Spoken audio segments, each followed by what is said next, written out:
huge. It expands more than 3,000 kilometers vertically, borders Pakistan in west to Myanmar in east, and it is as close to Dubai as it is to Singapore.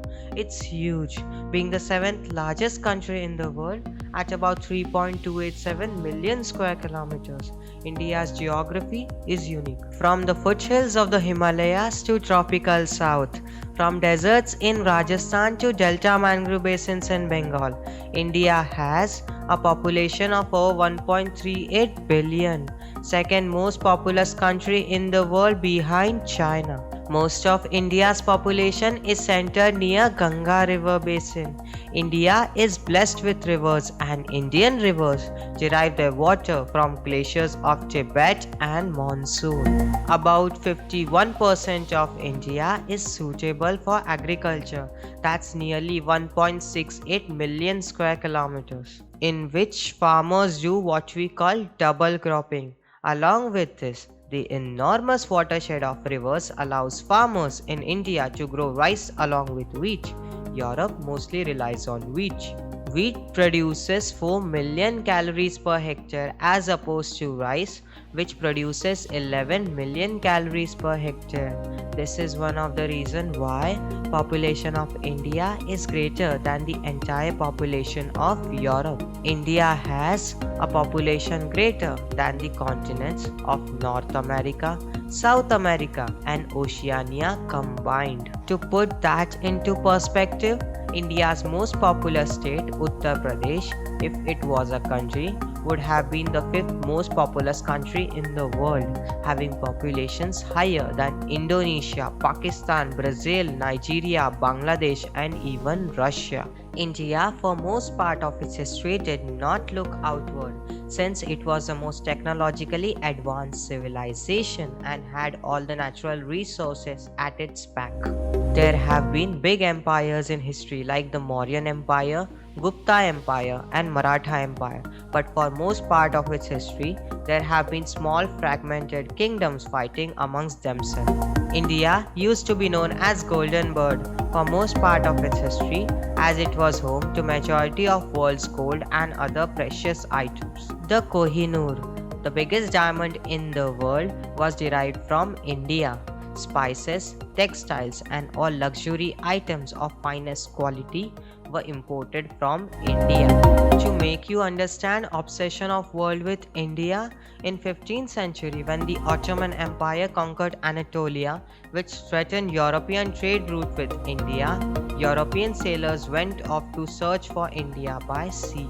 Columbus initially even named America as India, but few years later Vasco da Gama became the first European to discover India by sea route. India's western border has been a cause of concern since most of the invasions are caused through the western border, since there is no geographical protection for India against outside attackers from the western front. If you see this chart, you will realize that India's GDP was one of the highest in the world. From the beginning of Turkic invasions in 750 AD, GDP of India deteriorated till 19th century when Britain conquered almost all of India and extracted all the resources and made India a poor country, which in turn made them a superpower in 19th and early 20th century. India was a crown jewel of the British Empire, and by the time Britain left in 1947, they converted paradise into hell.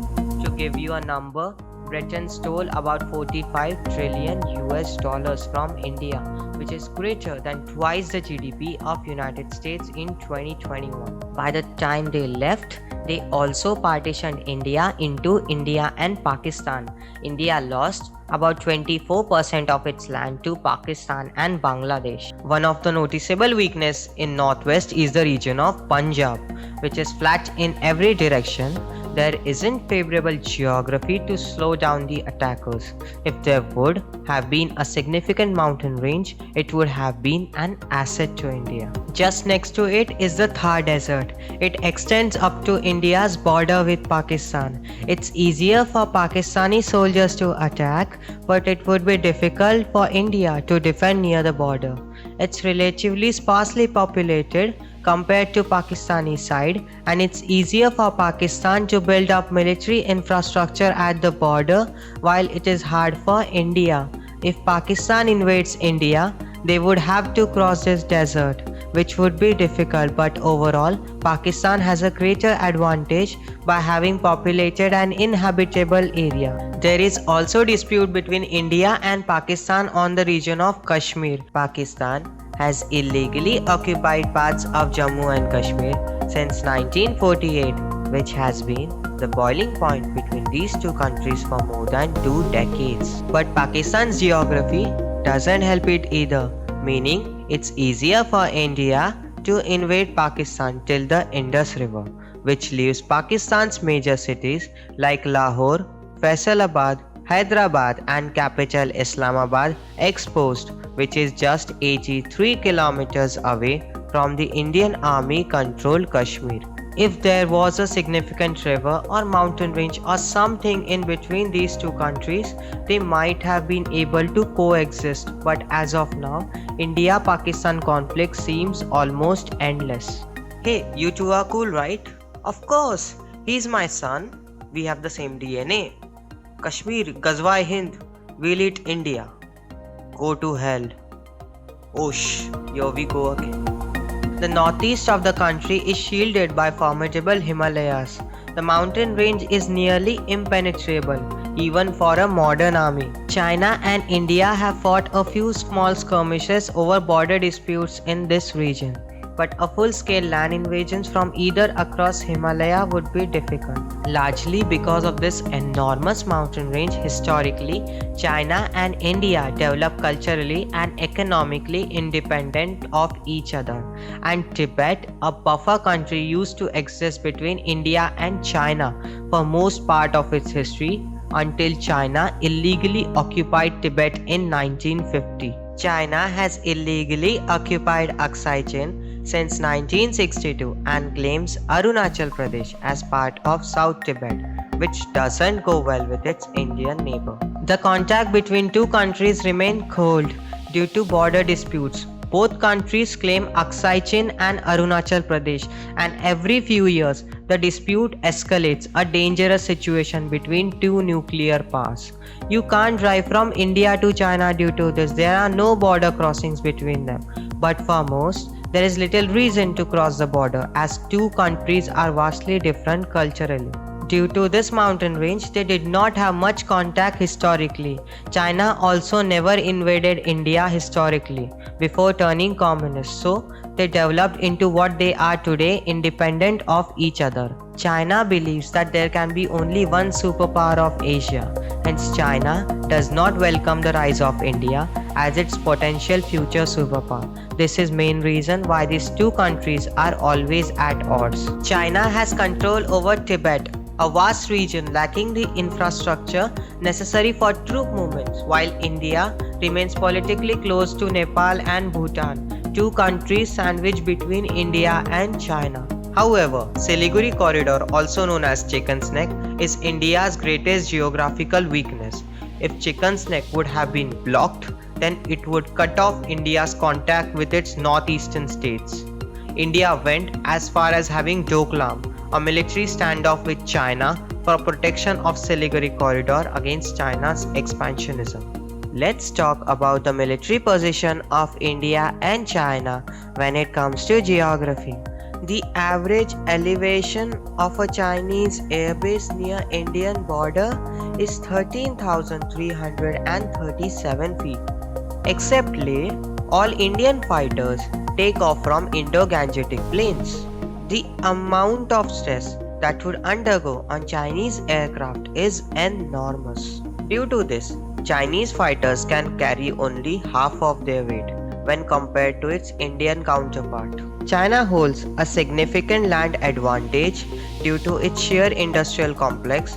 However, India holds a massive air advantage. Comparing Chinese air power to Indian air power at this altitude is like comparing Usain Bolt to a 50-year-old person. Hey fellas, let's have a party. I bought vodka. Of course Russia, but I'm better with my lemonade.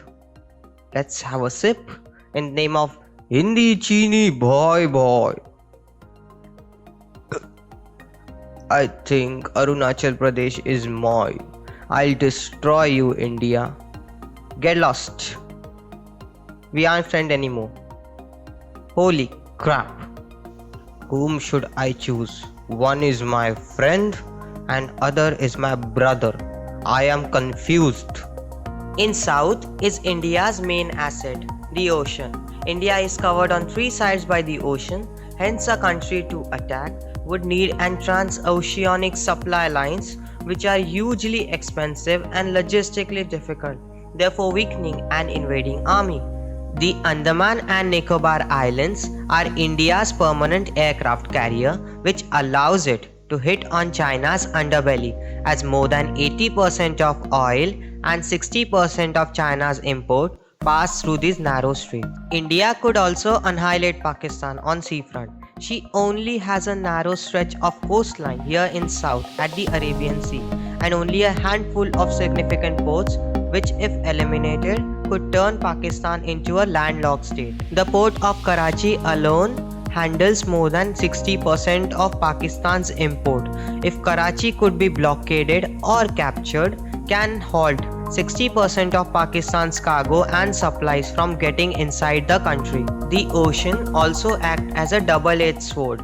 Oceans allow civilizations like India fairly simple access to the world, but it also isolates sometimes. In certain cases like the United Kingdom, benefited by growing their global power, but also benefiting from the relative protection that they get. Any country invading by water is at significant disadvantage to those defending.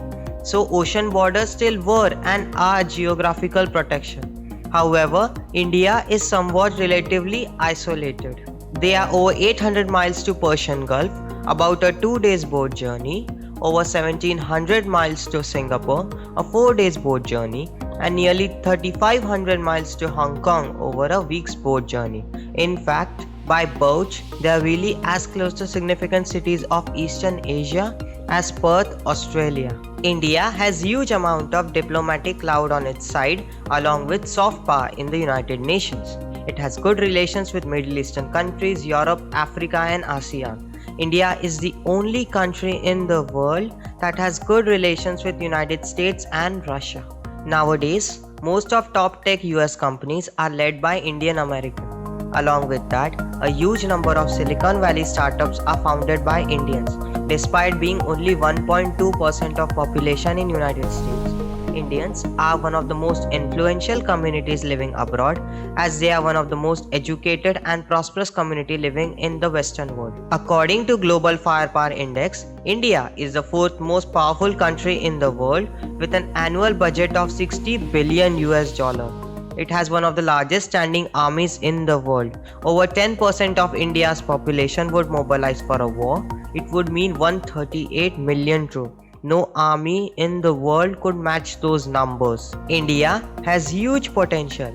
It is the largest exporter of pharmaceutical equipment, largest producer of vaccine, has the highest strike rate in the world when it comes to space. India has enormous potential that it doesn't realize. In recent years, India's growth has been enormous. Correlation does not equal causation. As country develops economically, it tends to urbanize. The subcontinent developed into such a diverse area because it's always been hard to get around due to natural barriers and size, which allowed it to become the most diverse country on this planet. Only the continent of Africa is more diverse than India. India is also birthplace for 4 major religions in the world: Hinduism, Buddhism, Jainism and Sikhism. The country benefited hugely by having a favorable geography for agriculture, which allowed it to become into second most populous country on this planet.